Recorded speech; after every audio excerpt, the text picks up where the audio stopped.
So a deal is about to happen and it's time to talk about money. You present the amount of money you want to charge for your service to the client alongside a list of things that the client is going to get for that amount. The client comes and says, "Oh my gosh, this is so expensive. Please, can we get a discount?"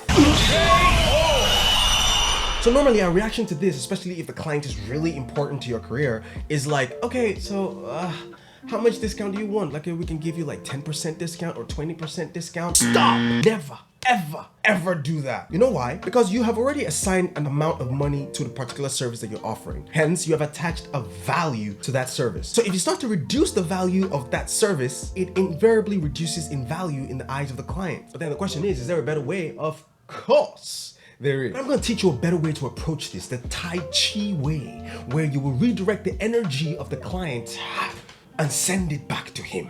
Let's rewind. Oh my gosh, this is so expensive. Can we get a discount? But then you know what to do because you're smiling. And you're like, all right, Mr. Client, I'm going to send you a list of all the services that you're going to get for this amount of money.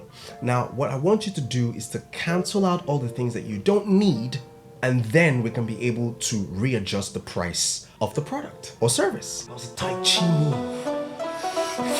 But there is a scientific explanation to that. Let me explain. The psychological weapon that you have put to play here is called the loss aversion bias. People fear loss more than they cherish gain. Let me give you a typical example that happens in your normal day life. Your phone is 96% full, but you're still struggling to decide what you want to delete. You have 3,000 songs. In reality, you listen to only let's say 10 to 15 songs per month. There are thousands of songs on that phone that you haven't even touched for years. But it is very difficult for you to delete those songs. So how does this apply to the client? Especially in situations where it was you and the client that came to a conclusion on the kinds of services that they want. Since they were heavily involved in the selection process of the services that they need, it almost feels like they own the service already. And so it will be very difficult for them to cancel out things for a discount. Now you're putting the decision on them to make the choice, and that is a pretty difficult choice. And most of the time,